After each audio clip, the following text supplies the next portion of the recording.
आइए दोस्तों, अब हम लोग बहुपद के शून्य का एग्जाम्पल नंबर यानी कि उदाहरण नंबर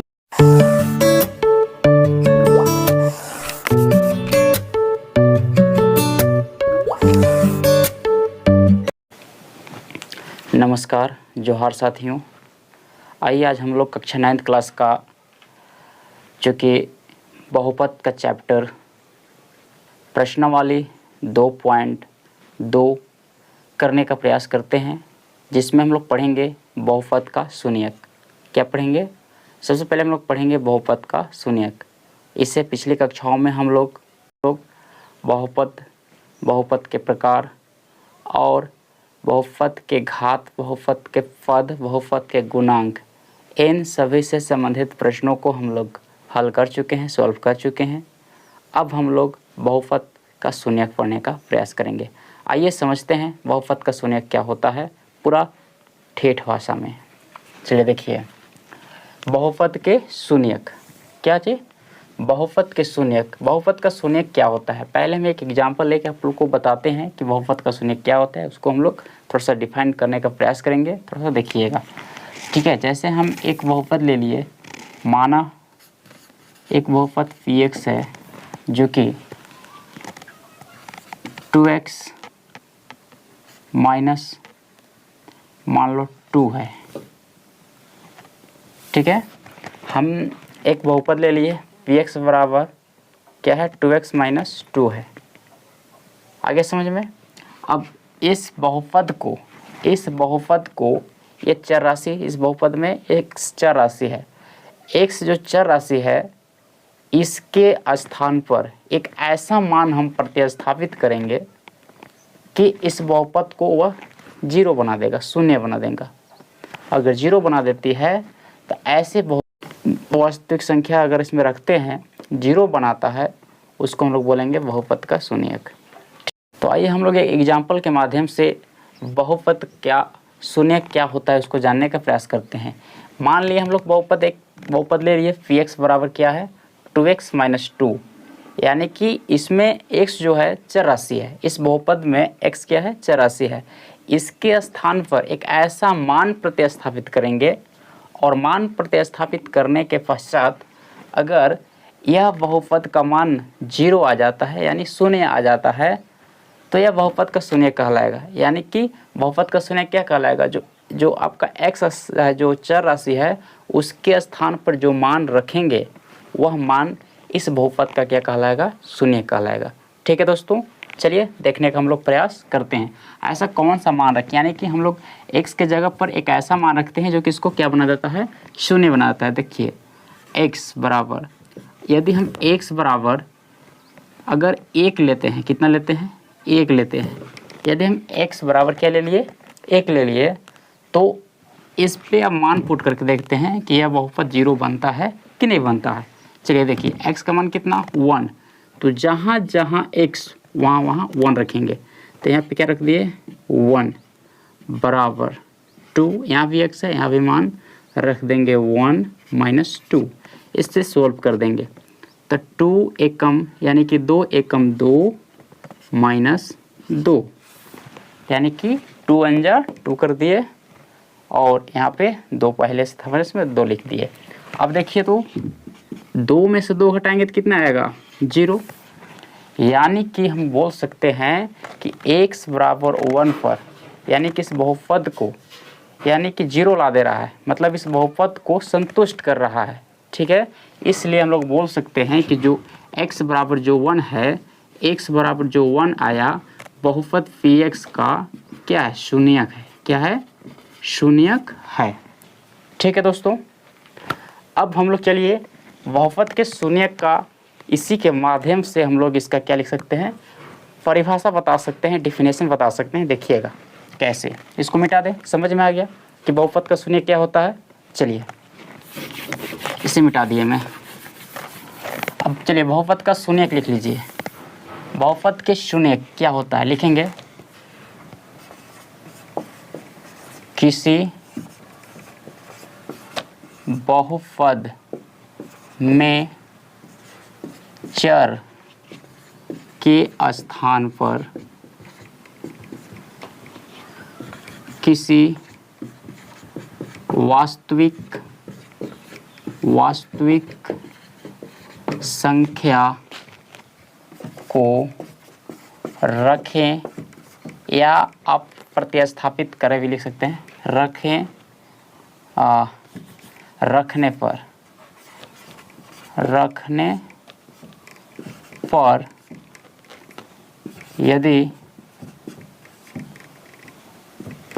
किसी वास्तविक संख्या, क्या लिखा है, किसी बहुपद में चर राशि के स्थान पर किसी वास्तविक संख्या को रखने पर यदि बहुपद को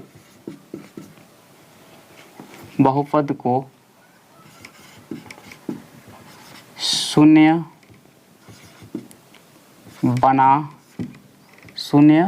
बना देता है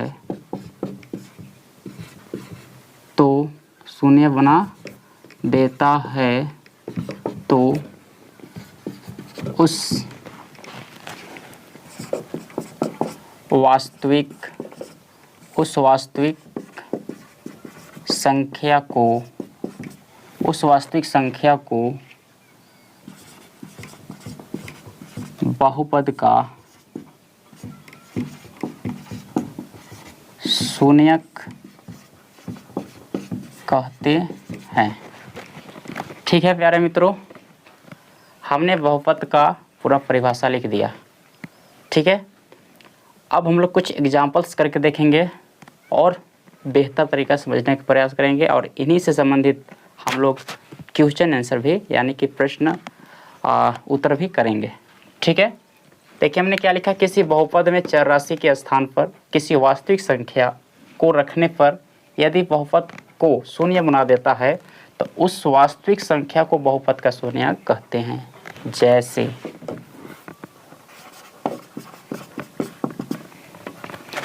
हमने एक बहुपद मान लिया px बराबर x माइनस 1, और हम लोग इसमें एक ऐसा वास्तविक संख्या लेते हैं जो इसका मान को क्या कर दे, इस बहुपद को क्या कर दे, 0 बना दे। तो चलिए हम लोग मान लेते हैं x बराबर क्या ले लिए, 1 ले लिए, एक वास्तविक संख्या क्या ले लिए, 1 ले लिए, जो कि इस पर मान पुट करेंगे हम लोग। x बराबर x के जगह पर कितना रखेंगे, 1, और यहाँ पहले से -1। अब 1 में से 1 घटा देंगे तो कितना जाएगा, 0, यानी कि शून्य मिल गया, 0 मिल गया। यानी कि x बराबर 1 इस पर रखे बहुपद पर मान, तो इस बहुपद को x बराबर 1 क्या बना दिया, 0 बना दिया। अर्थात हम कह सकते हैं कि x बराबर 1 जो है इस बहुपद का क्या है, शून्यक है। अतः x बराबर 1 बहुपद px का शून्यक है। ठीक है मित्रों, आइए अब हम लोग जो कि एनसीईआरटी का जो बुक है कक्षा 9th का, उससे संबंधित कुछ हम लोग बहुपद के शून्यक का जो एग्जाम्पल है वह हम लोग सॉल्व करने का प्रयास करते हैं, और एग्जाम्पल के बाद हम लोग प्रश्नावली 2.2 में चलेंगे और पूरा क्वेश्चन को हम लोग पोस्टमार्टम करेंगे। ठीक है दोस्तों, आइए दोस्तों अब हम लोग बहुपद के शून्यक का एग्जाम्पल नंबर यानी कि उदाहरण नंबर 2 देखते हैं। आप लोगों को स्क्रीन में क्वेश्चन दिख रहा होगा, और हम उस उदाहरण क्वेश्चन को हम पढ़ते हैं।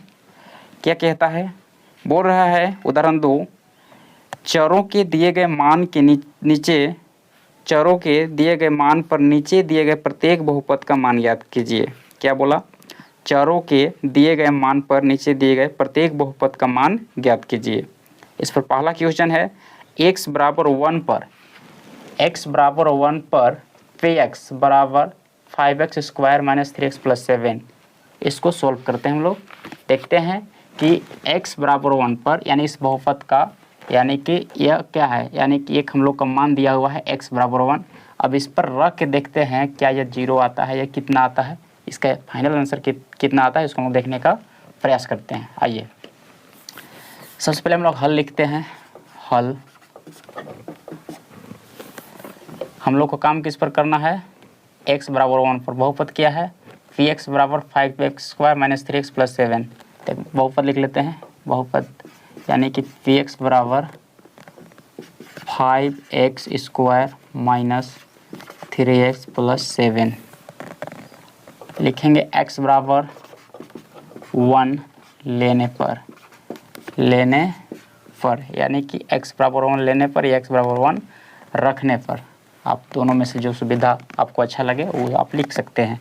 ठीक है, चलिए सबसे पहले हम बात बता देना चाहते हैं दोस्तों कि अगर x बराबर 1 है या x के जगह पर कोई भी मान रहेगा, उस मान को इस बहुपद में जहाँ जहाँ x होगा वहाँ रखेंगे। यहाँ पे x है तो 1 रखेंगे, यहाँ पर भी x है 1 रखेंगे, एक यहाँ पर भी x है 1 रखेंगे। जहाँ जहाँ मतलब x होगा और जो आपका मान दिया हुआ रहेगा उस मान को उसके जगह पे क्या करेंगे, पुट करेंगे यानी कि रखेंगे। चलिए देखिए, जैसे हम बात करें पी x के जगह पर कितना 1 रख दिए बराबर 5 x के जगह पर यानी कि कितना रखना है 1। अगर x का स्क्वायर है तो 1 का भी स्क्वायर कर देंगे। ठीक है, 1 का भी क्या हो जाएगा, स्क्वायर हो जाएगा। इसके बाद माइनस 3x का मान कितना है 1, तो x की जगह पर कितना रखेंगे 1। इसके बाद प्लस 7। अब इसको सॉल्व करते हैं। देखिए 5 1 का स्क्वायर यानी कि 1 को आप कितना हो बार स्क्वायर कीजिए, मतलब कितना हो गुना कीजिए, जो है सेम आएगा। जैसे कि 1 का स्क्वायर कहने का मतलब कि 1 को हम इस तरीक़ा से 2 बार मल्टीप्लाई कर सकते हैं सेम से यानी कि सेम संख्या से। 1 एकम 1 यानी कि 1 एकम 1। तो यहाँ पे हम क्या लिख सकते हैं, मल्टीप्लाई में 1 लिख सकते हैं, माइनस 3 मल्टीप्लाई 1 लिख सकते हैं, प्लस 7। आप डायरेक्ट शॉर्ट भी कर सकते थे, कोई दिक्कत नहीं है, आप डायरेक्ट भी लिख सकते थे। हम आपको समझाने के लिए इतना ले जा रहे हैं। 5 एक यानी कि 5 1 जा यानी कि 5 एकम 5 हो जाएगा, माइनस 3 एकम 3 हो जाएगा, प्लस 7 यानी कि 7। अब इसमें जो प्लस है, प्लस को प्लस के साथ जोड़ के और माइनस को क्या कर देना है, घटा देना है। देखिए प्लस में 5 है, यहाँ पे 7 भी प्लस में है, तो दोनों को जोड़ेंगे तो कितना हो जाएगा 7 5 12 माइनस 3। ओके, अब 12 में से 3 घटाएंगे तो कितना आ जाएगा दोस्त, 12 में से 3 घटाओ तो कितना आ जाएगा 9। यानी कि P1 बराबर कितना आ गया, यानी कि P1 बराबर कितना आ गया 9। ठीक है, यानी कि x बराबर 1 अगर मान लेते हैं और इस पर मान रख के इसको पूरा तरीका सोल्व करते हैं तो हम लोग को फाइनली आंसर कितना आएगा, P1 बराबर 9। कोई दिक्कत नहीं। चलिए अब दूसरा प्रश्न क्यों चलते हैं। दूसरा प्रश्न क्या कहता है, आपका दूसरा प्रश्न भी स्क्रीन पे दिख रहा होगा, हम बुक से ले लेते हैं। दूसरा प्रश्न बोलता है y बराबर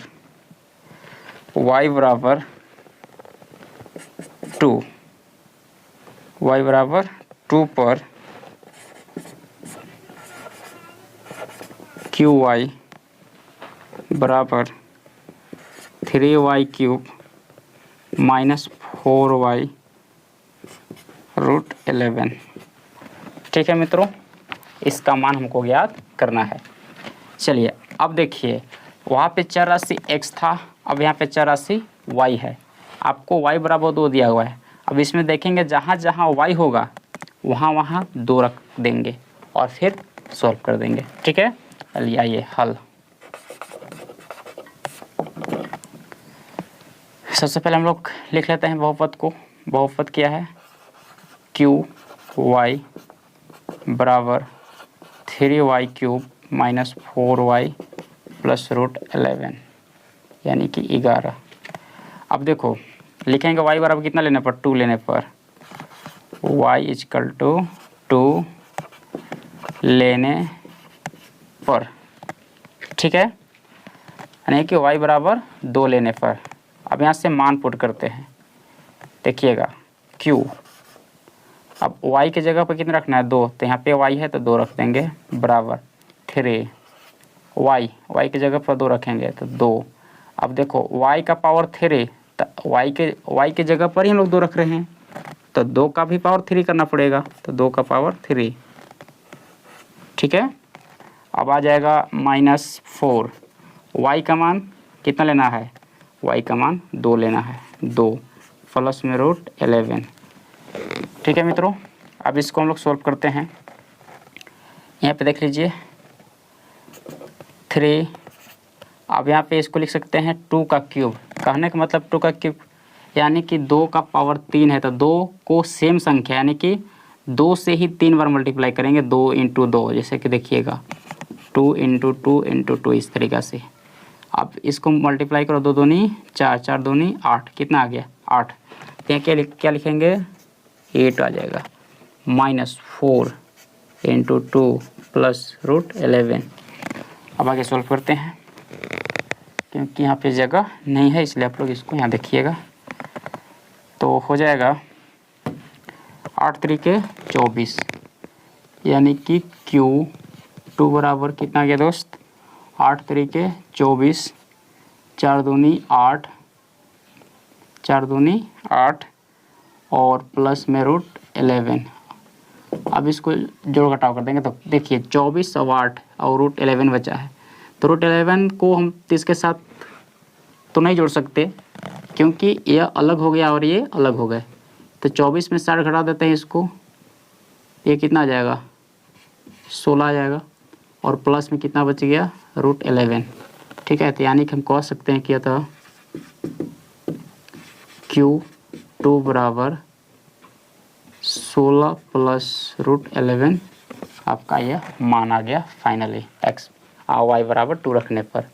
ठीक है, अब हम लोग तीसरा प्रश्न देखते हैं। तीसरा प्रश्न भी आपके स्क्रीन पे दिख रहा होगा कि t बराबर a, t equal to a, t बराबर a पर p बराबर 4t का पावर 4, 5t का पावर कितना है 3, इसके बाद -t² प्लस 6, यही है यानी 6। अब इसके हम लोग माने निकालते हैं। इसको देखिएगा, ध्यानपूर्वक देखिएगा। ठीक है, यहाँ पे आपके पास बहुपद pt बराबर 4t का पावर 4 प्लस 5t का पावर 3 माइनस t² प्लस 6 दिया हुआ है। चलिए देखते हैं हल। pt बहुपद को लिख लेते हैं 4t का पावर 4 प्लस 5t का पावर क्यूब t का स्क्वायर प्लस 6। अब हम क्या लिखेंगे t बराबर a लेने पर, t बराबर क्या लेने पर a लेने पर। चलिए देखिए, तो t बराबर a लेना है तो p जहाँ जहाँ t वहाँ वहाँ a, तो क्या हो जाएगा pa बराबर 4, यहाँ पे t, तो t की जगह पे कितना रखना है a, तो a रखेंगे यहाँ पे और t का पावर 4 तो a का पावर भी 4 प्लस 5 t की जगह पे कितना रखेंगे a, तो इसका भी पावर कितना t का पावर 3 तो a का पावर भी 3 माइनस a² यहाँ पे हो जाएगा क्योंकि t का स्क्वायर था प्लस 6। यही इसका क्या हो जाएगा फाइनली आंसर हो जाएगा। हम लिख सकते हैं आंसर, यानी कि t बराबर a रखे इस बहुपद पर, तो हम लोग को फाइनल आंसर कितना आएगा 4a का power 4 plus 5a³ minus a² plus 6। ठीक है दोस्तों, समझ में आ रहा है अच्छी तरीक़ा से? अगर नहीं समझ में आ रहा है तो आप ज़रूर कमेंट के माध्यम से बताइएगा।